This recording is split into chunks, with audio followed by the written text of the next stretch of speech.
ঘটনাক্রমে কিছুদিন পর ওই স্বামী মারা গেছে।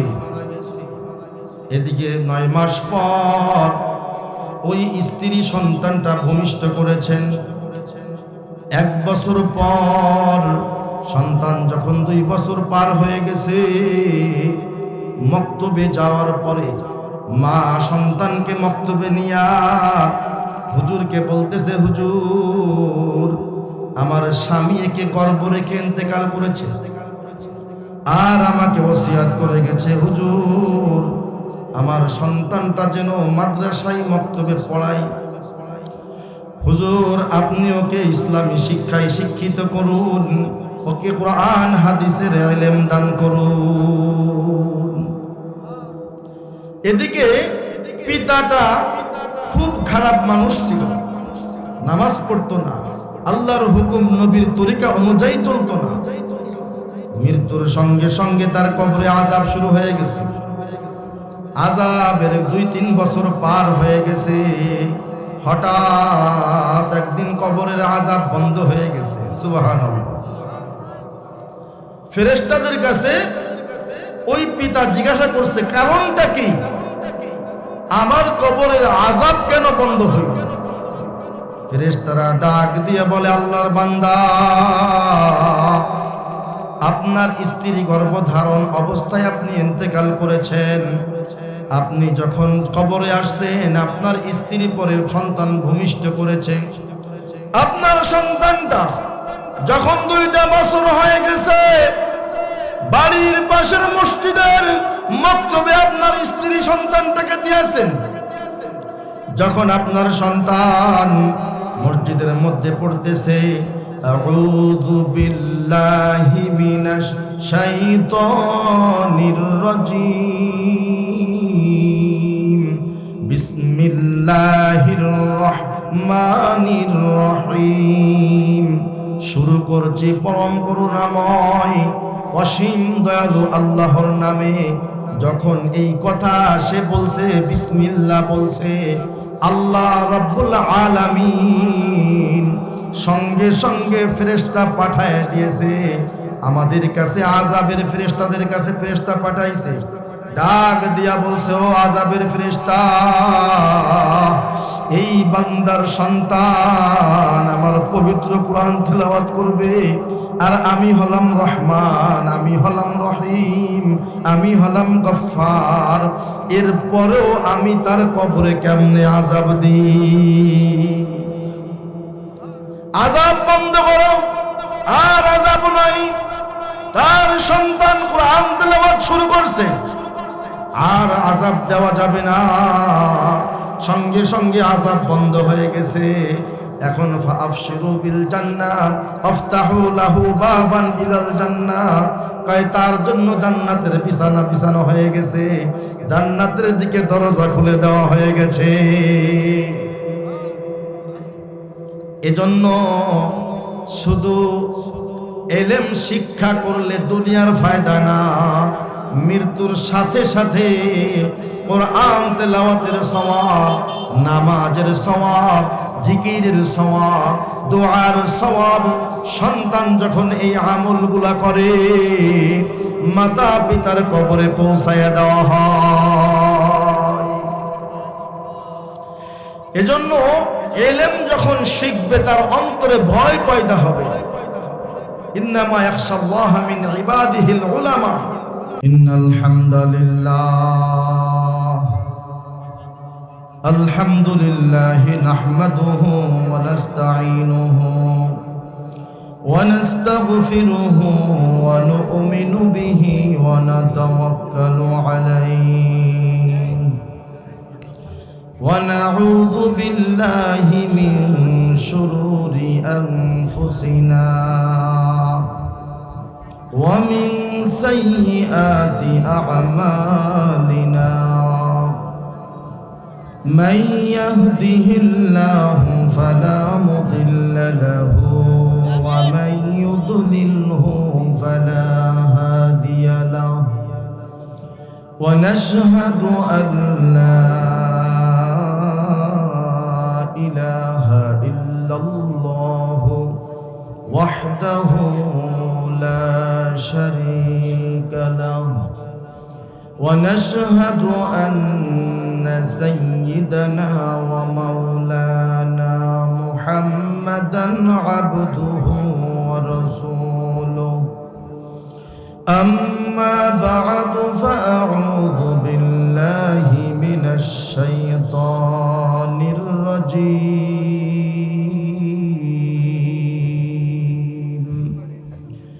بسم الله الرحمن الرحيم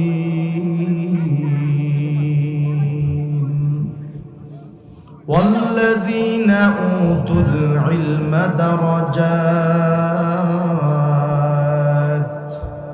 الله بما تعملون خبير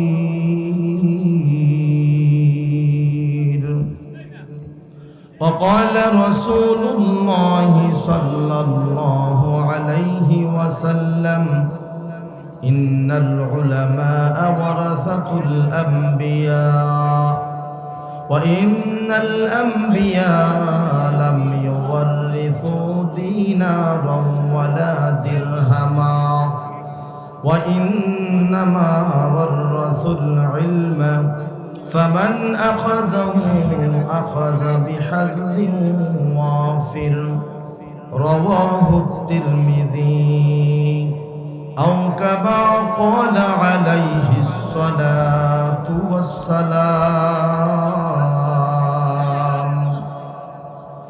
أعوذ بالله من الشيطان الرجيم إن الله وملائكته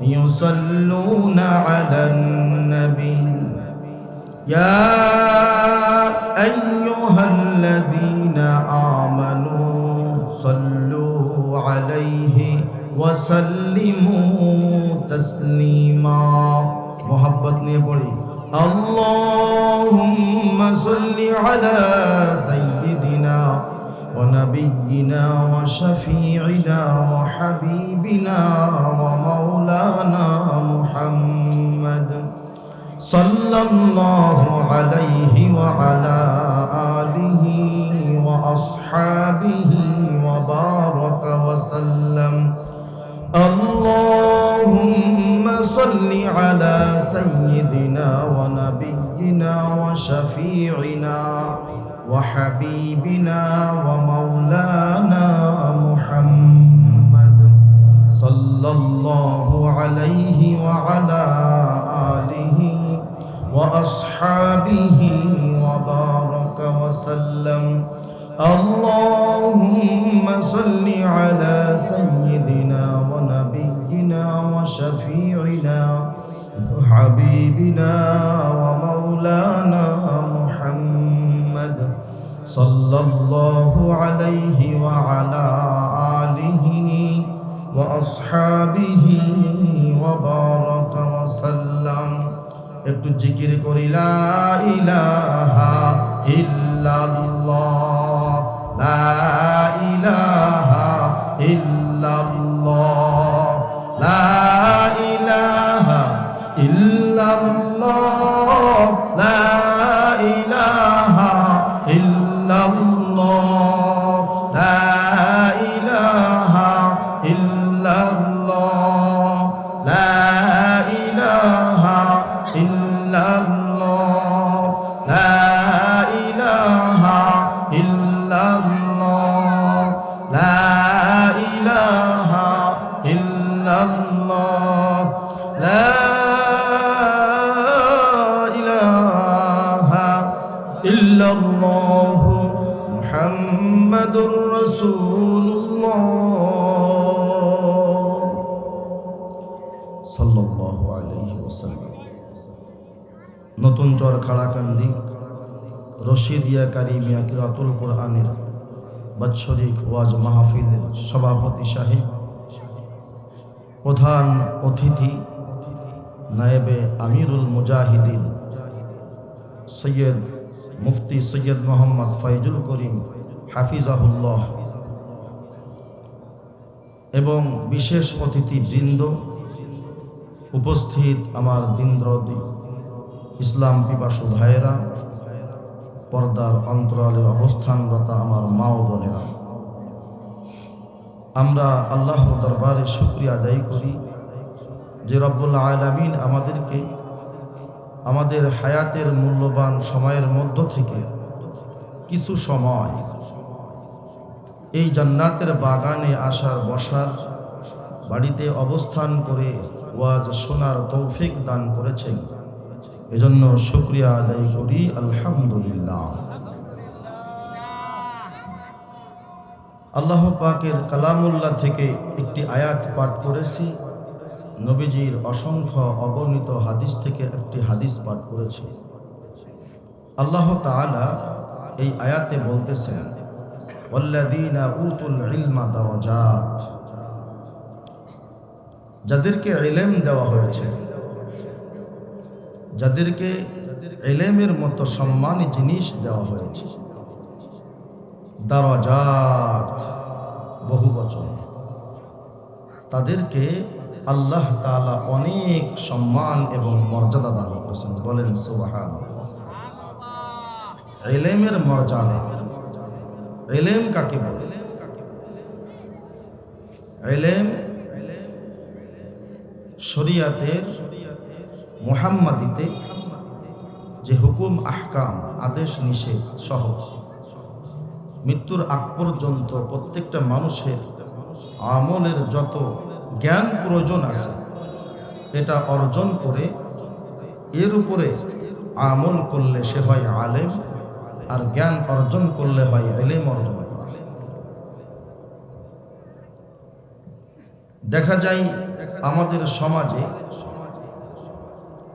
মা বাবা যখন বৃদ্ধ হয়, তখন সন্তান মাতা পিতাকে অমান্য করে। কোনো কোনো সন্তান মাতা পিতাকে গালিও দেয়। আল্লাহর কাছে পানাহ চাই, অনেক সন্তান মাতা পিতার শরীরে হাত দেয়। শুনছেন না আপনারা? দেয় কেন? তারা ইলম থেকে দূরে। তাদের ভিতরে ইলম যদি থাকতো, আল্লাহর ভয় থাকতো। আর যখন আল্লাহর ভয় থাকে, তখন বান্দা কোনো অন্যায় করতে পারে না। তাদেরকে প্রথমে ইলম শিক্ষা দেওয়ার ওই বাপ মার দায়িত্ব ছিল। যেমন সন্তান জন্ম দিছে, তারা ইলমের প্রাথমিক জ্ঞান তাদেরই দেওয়ার দায়িত্ব। কিন্তু আফসোসের বিষয় হলেও সত্য, এখন দেখবেন কিছু কিন্ডারগার্টেন, প্রি ক্যাডেট, কিছু আপনার ক্যাডেট স্কুল স্কিম, এমন প্রতিষ্ঠান বের হয়েছে, এইগুলো এত সকালে করে যে মক্তবেও বাচ্চারা যাইতে পারে না। কথা ঠিক না বেঠিক? এই যে ইলম থেকে বাচ্চারা দূরে,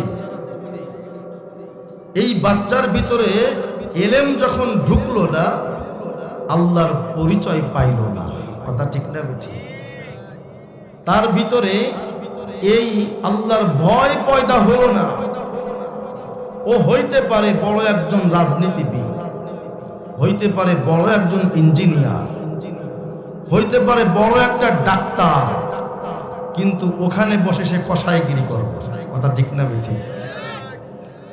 কিন্তু আল্লাহ যে ইলমের কথা বলছেন, নবী সাল্লাল্লাহু আলাইহি ওয়াসাল্লাম যে ইলমের কথা বলছেন, এই ইলমের জ্ঞান যদি ওকে দিতে পারি, ওই ব্যক্তি এক বিদ্যা শিখে কসাই হয়েছে, এক বিদ্যা শিখার মাধ্যমে সে সন্ত্রাস হয়েছে। আবার ব্যক্তি যখন কোরআনের বিদ্যা শিখবে, কোরআনের হাদিসের ইলম শিখবে, ওই ব্যক্তি তখন একটা অন্যায় করতে গেলেও আল্লাহকে ভয় করবে। মাতা পিতাকে গালি তো দূরের কথা, উচ্চ আওয়াজে মাতা পিতার সঙ্গে কথা বলবে না। এজন্য প্রত্যেকটা মাতা পিতার দায়িত্ব হবে নিজ সন্তানকে, ছেলে হোক মেয়ে হোক, ওর প্রাথমিক শিক্ষা আরবি শিক্ষার মাধ্যমে হতে হবে। আমাদের দোরগোড়ায় চলে আসছে কিরাতুল কুরআন মাদ্রাসা। এটা এমন একটা ফায়দাজনক মাদ্রাসা, যদি কেউ সন্তানকে পুলিশ বানাইতে চায়, ইঞ্জিনিয়ার বানাইতে চায়, ডাক্তার বানাইতে চায়, বিজ্ঞানী বানাইতে চায়, সেই ব্যক্তি যদি ইচ্ছা করে যে কিরাতুল কুরআন মাদ্রাসায় পড়াইয়া বানাবো, তবুও বানাইতে পারে। কথা ঠিক না বেঠিক? কারণ 3-4 পর্যন্ত এখানে স্কুলে যা পড়াই ওটাই পড়বে, সাথে সাথে কি হবে, ইসলামী যে জ্ঞানটা ওর প্রয়োজন ছিল এটাও ওকে দিয়ে দেওয়া হবে। এখন বলেন 3-তে ওইখানেও তো বাংলা ইংরেজি পড়তো স্কুলে, কিন্ডারগার্টেনে, এখানেও আছে না নাই? আছে। এই 4 শেষ দিয়া তখন এই সন্তান নিজে কোনোদিন নামাজ ছাড়বে না। বহু বাপ মার অভিযোগ, বাপ মা নামাজ পড়ে, সন্তান নামাজ পড়ে না, আছে না নাই? দোষ তো বাপ মা। আপনার সন্তানকে কেন আপনি শুরুতে ইসলামিক জ্ঞান শিক্ষা দেন নাই? দুনিয়ার জ্ঞান শিক্ষা দিয়েছেন, সেই জ্ঞানে তো রবের পরিচয় নাই, রবের ভয় নাই।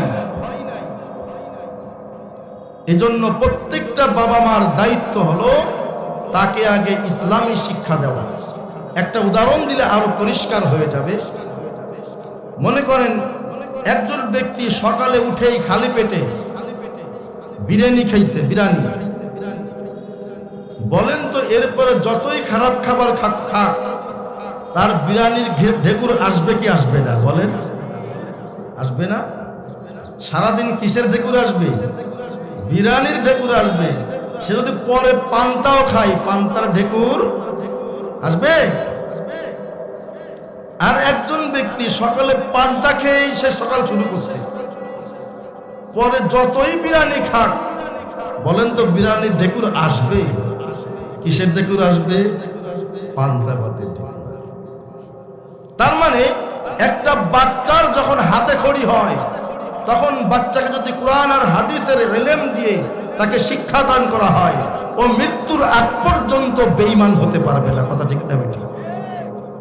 আর যার হাতে খড়ি বিসমিল্লাহ দিয়ে নাই, কোরআন দিয়ে নাই, ওর যতই ভালো শিক্ষা দেওয়া হোক, যে কোনো মুহূর্তে নাস্তিক, বেঈমান, মুরতাদ হয়ে যায়। এই পান্তা ভাত আর বিরিয়ানি ভাতের উদাহরণের সাথে মিলায় দেখেন, কথা ঠিক না বেঠিক? এ তো হলো দুনিয়ার ফায়দা। আখিরাতের ফায়দা কি? আমরা সবাই মরবো কি বাঁচবো? বলেন, কে কেউ মরবো না বলতে পারি? কেউ না, সবাই মরব। আমাদের জানাজা পড়াবে কি পড়াবে না? একজন না একজন বলেন, পড়াবে না? যদি আমার সন্তান আমার জানাজা পড়ায়, এর চেয়ে উপকার আর ভালো কিছু আছে? এই কিরাতুল কুরআন মাদ্রাসায় পড়াইলে আপনার সন্তান 4-5 পর্যন্ত যখন শিক্ষা অর্জন করবে, তখন দেখবেন আপনার সন্তান জানাজার শিক্ষা নিয়েই এখান থেকে বের হবে। সুবহানাল্লাহ। সে যদি এখন অন্য কোথাও যায় আর আমল ঠিক থাকে, কলেজেও পড়ে, ইউনিভার্সিটিতে পড়ে, আমল ঠিক থাকে, আপনার সন্তান জানাজা পড়াইতে আপনার পারবেই পারবে। আর কি ফায়দা? এই সন্তান যখন কোরআনটা খুলে নিয়ে বসবে, আমি আপনি কবরে চলে যাব। যখন আমি আপনি কবরে যাব, আমার সন্তান যখন কোরআন তেলাওয়াত করবে, সঙ্গে সঙ্গে ফেরেশতারা এই সওয়াব আমার আপনার কবরে পৌঁছিয়া দিবে। ভারতের মাওলানা জমিরুদ্দিন সাহেব রহমাতুল্লাহি আলাইহি, উনি একটা কিতাব লিখছেন, ওয়াজে বেনজির। এর মধ্যে উনি একটা ঘটনা লিখেছেন। একজন পিতা তার মাতাকে বলতেছে, তার মা গর্ভধারণ করেছে, বাচ্চাটার মা গর্ভধারণ করেছে। পিতা অর্থাৎ স্বামী স্ত্রীকে বলতেছে, দেখো আমি যদি মারা যাই, তাহলে তোমার গর্ভের যে সন্তানটা হবে, এই সন্তানটাকে তুমি মাদ্রাসায় পড়াইবা। ঘটনাক্রমে কিছুদিন পর ওই স্বামী মারা গেছে, এদিকে 9 মাস পর ওই স্ত্রী সন্তানটা ভূমিষ্ঠ করেছেন। 1 বছর পর সন্তান যখন 2 বছর পার হয়ে গেছে, মক্তবে যাওয়ার পরে মা সন্তানকে মক্তবে নিয়া হুজুরকে বলতেছে, হুজুর আমার স্বামী একে গর্ভ রেখে ইন্তেকাল করেছে আর আমাকে ওসিয়াত করে গেছে, হুজুর আমার সন্তানটা যেন মাদ্রাসায় মক্তবে পড়াই। হুজুর আপনি ওকে ইসলামী শিক্ষায় শিক্ষিত করুন, ওকে কোরআন হাদিসের ইলম দান করুন। এদিকে পিতাটা খুব খারাপ মানুষ ছিল, নামাজ পড়তো না, আল্লাহর হুকুম নবীর তরিকা অনুযায়ী চলতো না। মৃত্যুর সঙ্গে সঙ্গে তার কবরে আযাব শুরু হয়ে গেছে। আযাবের 2-3 বছর পার হয়ে গেছে।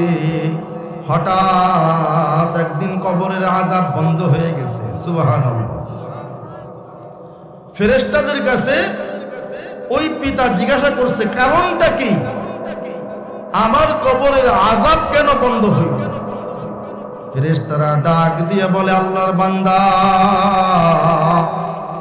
আপনার স্ত্রী গর্ভধারণ অবস্থায় আপনি ইন্তেকাল করেছেন।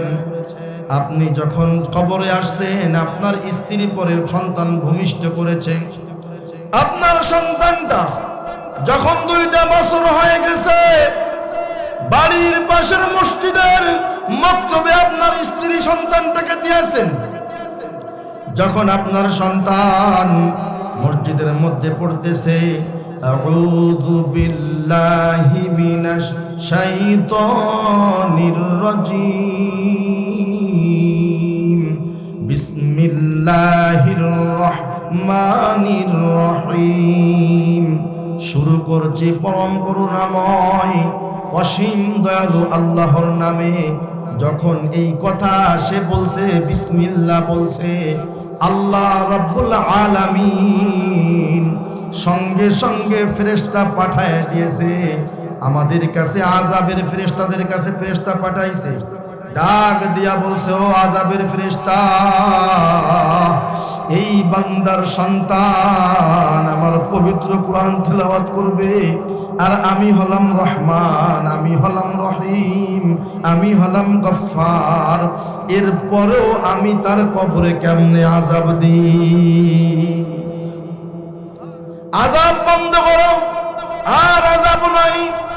তার সন্তান কোরআন তেলাওয়াত শুরু করছে, আর আযাব দেওয়া যাবে না। সঙ্গে সঙ্গে আযাব বন্ধ হয়ে গেছে। এখন ফাআবশিরু বিল জান্নাহ আফতাহু লাহু বাবান ইলাল জান্নাহ, কয় তার জন্য জান্নাতের বিছানা বিছানো হয়ে গেছে, জান্নাতের দিকে দরজা খুলে দেওয়া হয়ে গেছে। এজন্য শুধু এলেম শিক্ষা করলে দুনিয়ার ফায়দা না, মৃত্যুর সাথে সাথে কোরআন তেলাওয়াতের সওয়াব, নামাজের সওয়াব, জিকিরের সওয়াব, দোয়ার সওয়াব, সন্তান যখন এই আমলগুলা করে মাতা পিতার কবরে পৌঁছায়া দেওয়া হয়। এজন্য এলেম যখন শিখবে তার অন্তরে ভয় পয়দা হবে। ইন্নামা ইয়াখশাল্লাহ মিন ইবাদিহিল উলামা, যারা উলামা হযরত আছেন এরাই আল্লাহকে সবচেয়ে বেশি ভয় করে, সবচেয়ে বেশি ভয় করে। কারণ সাপুড়ে আছে না, সাপুড়ে, সাপুড়েরা সাপ বেশি চিনে না আমরা বেশি চিনি? বলেন, সাপুড়ে চিনে কোনটা যাইতে সাপ আর কোনটা ওয়াসাতি সাপ, কথা ঠিক না?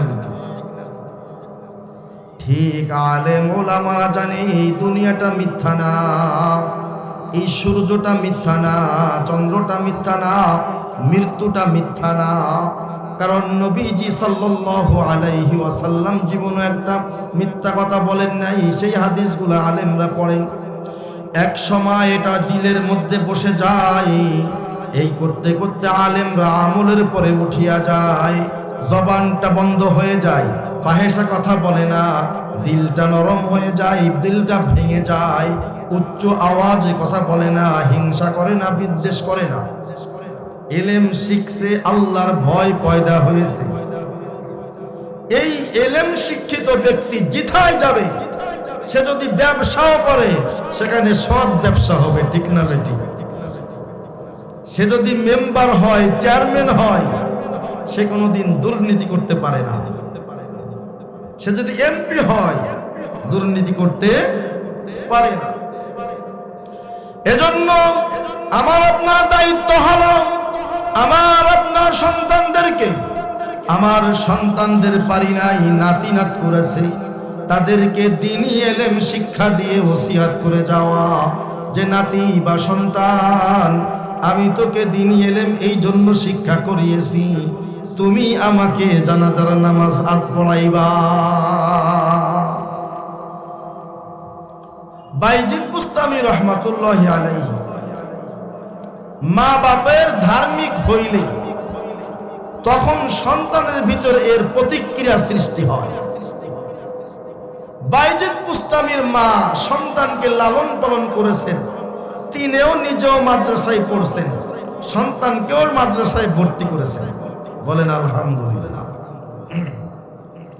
সন্তানকে মাদ্রাসায় ভর্তি করছেন, সন্তান সকালবেলা মক্তব শেষ করে বাড়িতে খাবারের জন্য আসে। বাইজিদের মা চিন্তা করলেন যে আমার সন্তানকে আল্লাহর উপরে পূর্ণ আস্থা আর বিশ্বাস স্থাপন করতে হবে। পূর্ণ আশা এবং আস্থা এটা আল্লাহর উপরে যেন আমার সন্তানের যায়, এটাকে স্থাপন করতে হবে। মাদ্রাসায় শিক্ষা দিতেছে, তারপরে মার পক্ষ থেকে আলাদা একটা উদ্যোগ নেওয়া হয়েছে। বলেন আলহামদুলিল্লাহ। মা বাইজিদ যখন মক্তব শেষ করে বাড়ি আসছে, মার কাছে ভাত চাই, মা খাবার দাও। বাইজিদের মা ডাক দিয়ে বলে, বাইজিদ খাবার তো মার কাছে চাইতে হয় না। বলেন সুবহানাল্লাহ। খাবার চাইতে হয় আল্লাহর কাছে।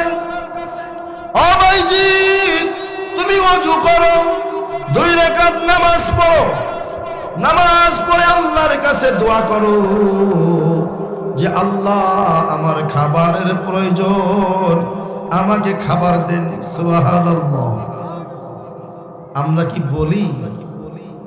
আমরা সন্তানদের সঙ্গে এটাই করব, আল্লাহর কাছে চাও। খাওয়ানোর মালিককে, সন্তানদেরকে এটাই ট্রেনিং দিবেন। মজা দাও, কই না মজা আল্লাহর কাছে চাও, আমি কিনে দেবো, কিন্তু মজা আল্লাহর কাছে চাও, আল্লাহ মজা দেন। দোয়া শিখান, দোয়া। তা না হয়তো দোয়া করতে শিখবে না। বাইজিদের মা সন্তানকে ট্রেনিং দিয়ে ফেলছেন। প্রথম দিন বলে দিয়েছেন, বাইজিদ এমন ভাবে খাবার মার কাছে চাইতে হয় না, খাবার চাইতে হয় কার কাছে? বলেন আল্লাহর কাছে খাবার চাইতে হয়, দোয়া করতে হয়। বাইজিদের অভ্যাস হয়ে গেছে। এখন প্রতিদিন মক্তব শেষ করে বাড়িতে আসে, এসে আবার ওযু করে 2 রাকাত নামাজ পড়ে দোয়া করে, আল্লাহ আমার খাবারের প্রয়োজন, আমাকে খাবার দেন। এদিকে মা পর্দার পাশে খাবার প্রস্তুত করে রাখে। বাইজিদ বুঝতে পারে না। বাইজিদের বিশ্বাস হলো খাবার আমার আল্লাহ আমাকে দিয়েছেন, আমি দোয়া করেছি, এজন্য আল্লাহ আমাকে খাবার দিয়েছেন। উনি বাইজিদ নামাজ শেষ করে, দোয়া শেষ করে, খাবার খেয়ে আবার মাদ্রাসায় চলে যায়। কিন্তু সব দিন তো সংসারের অবস্থা একরকম থাকে না। একদিন হঠাৎ ঘরে খাবার নাই। বাইজিদের মা বড় দুশ্চিন্তায় পড়ে গেছে, আজকে তো আমার সন্তান খাবার চাইবে, আর যদি আমি খাবার না দিতে পারি, আর যদি নামাজ পড়ে সে দোয়া করে আসে, খাবার না পাই, তখন তার ধারণা হবে আল্লাহর খাবার ফুরিয়ে গেছে। নাউজুবিল্লাহ। মার টেনশন, দুশ্চিন্তায় পড়ে গেছে। পাশের বাড়িতে গেছে খাবার যাওয়ার জন্য। দেখি খাবার পেলে বাইজিদ কেনে খাওয়াবো। এদিকে বাইজিদ বাড়িতে চলে আসছে। সুবহানাল্লাহ। বাড়িতে এসে এখন মাকে 2-3 ডাক দিছে, মা, ও মা। মার কোনো আওয়াজ নাই। ভাইজিদের পুরনো অভ্যাস অনুযায়ী 2 রাকাত নামাজ পড়েছেন, দোয়া করেছেন। এরপরে যে ঘরে খাবার থাকে ওই ঘরে এসে দস্তরখানা উঁচু করে দেখে অন্যদিন যেমন খানা সাজানো থাকে আজকে উত্তম উত্তম খানা সাজানো রয়েছে। তাওয়াক্কালতু আলাল্লাহ ওয়া মান ইয়াতাওয়াক্কাল আলাল্লাহি ফাহুয়া হাসবুহ। যে আল্লাহর উপরে ভরসা করে আল্লাহ তার বহু রাস্তা খুলে দেয়। বাইজিদ খাইতে বসছে, মা বড় টেনশন যে আমার বাইজিদ বাড়ি আসবে, খাবার পাইবে না। খাবার না পাইলে তার মনে মনে ধারণা হবে যে আল্লাহর খাবার ফুরিয়ে গেছে, সুতরাং দ্রুত খাবার নিয়ে মাও বাড়িতে আসছে। সুবহানাল্লাহ। বাড়িতে এসে ডাক দেয় বাইজিদ, ও বাইজিদ কোথায় তুমি? বাইজিদ ডাকের উত্তর শুনে বলে, মা জি, ও মা, আমি তো খাবার খাইতে বসছি। সুবহানাল্লাহ। কই বাবা তুমি খাইতে বসছো? কয় হ্যাঁ। মনে মনে বলে, বাবার কাছে খাবার দিলাম না, খাবার পাইল কই? আর এক ঘরে গিয়া সিজদায় পড়িয়া গেছে। সিজদায় পড়িয়া ডাক দিয়ে বলে, মালিক তুমি আমার বাইজিদকে কবুল করে নিয়েছো। ও মালিক, আমি তো এটাই চাইছিলাম, আমার সন্তানকে তুমি কবুল করে নিবা। ও মালিক, তুমি আমার বাইজিদকে যুগ শ্রেষ্ঠ বলে আল্লাহ বানায়ো। ও মালিক, বাইজিদকে যেন শয়তান গোমরাহ না করতে পারে। এই সেই বাইজিদ এখন আল্লাহর ওলিদের মধ্যে শ্রেষ্ঠ একজন, ঠিক না বেঠি? এজন্য আল্লাহ তাআলা বলতেছেন, ওয়াল্লাযীনা উতুল ইলমা দারাজাত। আল্লাহ তাআলা ইলমের সম্মান অনেক গুণে বাড়িয়েছেন, বহু গুণে বাড়িয়েছেন। এই ইলমওয়ালা ব্যক্তি যেখানেই যাবে আল্লাহর রহমতে সেখানে দুর্নীতি মুক্ত হবে, কথা ঠিক না? সেখানে আল্লাহর রহমতে আল্লাহর ভয় পয়দা হবে। কিছুদিন আগে এই পতিত সরকারের সময়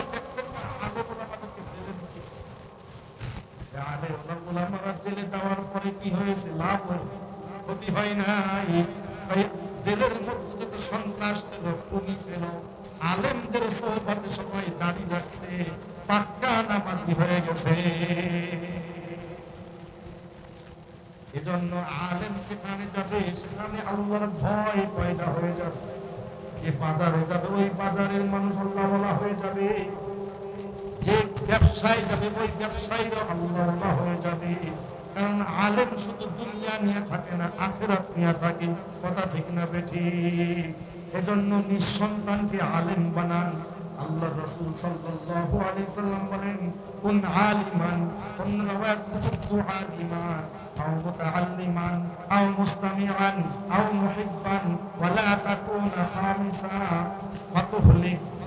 আল্লাহ রাসূল সাল্লাল্লাহু আলাইহি সাল্লাম বলেন, প্রত্যেকটা উম্মতকে আমাকে আপনাকে সবাইকে কুন আলিমান, আলেম হও, আও মুতাআল্লিমান অথবা ছাত্র হও, আও মুস্তামিআন অথবা তাদের সংস্রবে থেকে তাদের থেকে শুনে শুনে জীবন পরিচালনা করো, আও মুহিব্বান অথবা আলেমদেরকে ভালোবাসো, ওয়ালা তাকুনু খামিসান পঞ্চম প্রকার হইও না।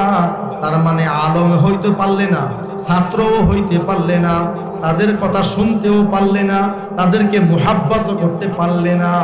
এই চারটার কোনো একটা না হওয়া হলো পঞ্চম নম্বর। আর পঞ্চম নম্বরের জন্য হচ্ছে ফাতুহলিকা, তাহলে তোমরা ধ্বংস হয়ে যাবা। নাউজুবিল্লাহ। আলেমের মর্যাদা কি জানেন? এই অঞ্চলে কবরস্থান আছে না? বলেন, কথা বলেন। আমার পিতা, আমার মাতা, প্রত্যেকের পিতা মাতা, দাদা দাদি, চাচা চাচি, মামা মামি কবরের নিচে আছে না? মাটির নিচে শুয়ে আছে না? তাদের কি হইতেছে না হইতেছে আজকের আগ পর্যন্ত, এখন আল্লাহর রহমতে সকলের কবরের আযাব মাফ হয়ে গেছে। সুবহানাল্লাহ বলেন। কি করে বুঝলাম? নবীজির হাদিস তার প্রমাণ।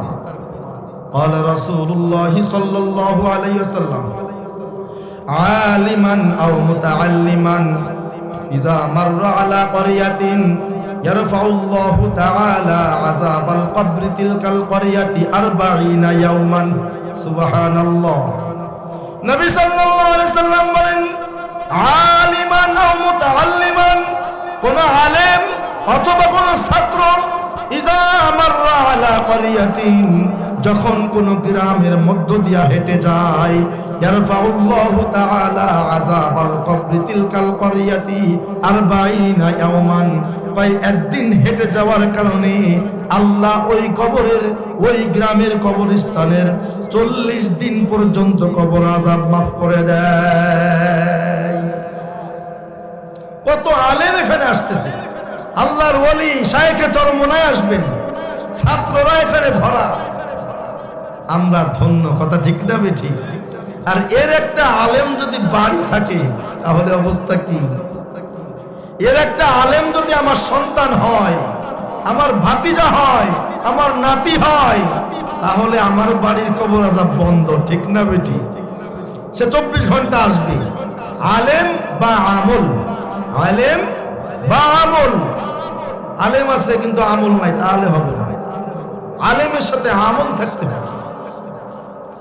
এজন্য আল্লাহর রাসূল সাল্লাল্লাহু আলাইহি ওয়াসাল্লাম বলেন, এত মর্যাদা কেন আলেমদের? এত মর্যাদা কেন? কয় মর্যাদাপূর্ণ জিনিসের সঙ্গে যখন একটা জিনিস মেলে, সেও মর্যাদাপূর্ণ হয়ে যায়, কথা ঠিক না বেঠিক? কোরআন শরীফ দামি, কিন্তু সাধারণ কাঠ দামি না, কথা ঠিক না বেঠিক? কাপড় দামি না, কিন্তু জুজদান দামি, কথা ঠিক না বেঠিক? জুজদানও সাধারণ কাপড় ছিল। কোরআন শরীফের সঙ্গে যখন জুজদানটা মিলছে, তার সম্পর্কে আসছে, তখন কিন্তু এই জুজদানের কাপড়টা মূল্যবান হয়ে গেছে। গাছের কাঠ দামি ছিল না, যখন এটা দ্বারা রেহাল তৈরি করা হয়েছে, কোরআনের সঙ্গে মিলছে, এখন কাঠ রেহাল হওয়ার কারণে দামি হয়ে গেছে, কথা ঠিক না বেঠি? এই কোরআনের সাথে সম্পর্ক থাকার কারণে আব্দুল্লাহ এখন খালি আব্দুল্লাহ হয় নাই, দামি আব্দুল্লাহ হাফেজে কোরআন হয়ে গেছে। দামির সাথে মিললে দামি হয়। আল্লাহ রাসূল সাল্লাল্লাহু আলাইহি সাল্লাম হাদিসের মধ্যে বলছেন, ইমাম তিরমিজি তার তিরমিজি শরীফের মধ্যে এই হাদিসটা উল্লেখ করেছেন, ইন্নাল উলামা ওয়ারাসাতুল আম্বিয়া, তাই উলামারা, আলেম উলামারা হলেন নবীগণের ওয়ারিস। সুবহানাল্লাহ। ওয়ারিস মানে কি? উত্তরাধিকারী। পিতা মারা গেলে ওয়ারিস কারা হয়? সন্তানরা। তাই নবীজি ইন্তেকাল করেছে, এর উত্তরাধিকারী সম্পদ হিসেবে এলেম, এই সম্পদ হিসেবে এখন আলেম উলামা হলো তাদের উত্তরাধিকারী। ওয়াইনাল আম্বিয়া আলাম ইউয়ারিসু দিনারাও ওয়ালা দিরহামা, কই নবীগণ কোনদিন দিনার দিরহাম, টাকা পয়সা, ধন সম্পদকে উত্তরাধিকারী বানান না। কই কিসের উত্তরাধিকারী বানাইছেন? কই ইন্নামাল ইলম ওয়ারাসুল ইলমা, কই নবীগণ আলেমদেরকে ইলম আর আমলের ওয়ারিস বানাইছেন। ফামান আখাযাহু আখাযা বিহাদ্দিন ওয়াফির, যে তা গ্রহণ করলো, অর্থাৎ যে আলেম হইল, সে তার ওয়ারিসের পূর্ণ ভাগটা নিয়ে নিল। এজন্য সন্তানকে আলেম বানান হয়, তা না হইলে নাতিদেরকে আলেম বানান। তা না হইলে কিন্তু আমার আপনার কি যে হবে। আমার এই সন্তানরা আলেম বানাইতেছি না, দোয়া করবে কি করবে না জানি না, ঠিক না বেটি? দান করবে কি করবে না জানি না, কবরের পাশে যাবে কি যাবে না এটাও জানি না। এজন্য আমাদের উচিত হবে প্রত্যেকের ফ্যামিলির থেকে একটা সন্তানকে মাদ্রাসায় পড়ানো। আল্লাহ রাব্বুল আলামিন আমাদেরকে যা আলোচনা করলাম, আমাকে সহ সবাইকে আমলে আনা তৌফিক দান করুন। ওয়া আখিরু দাওয়ানা আলহামদুলিল্লাহি রাব্বিল আলামিন। আসসালামু আলাইকুম ওয়া রাহমাতুল্লাহ।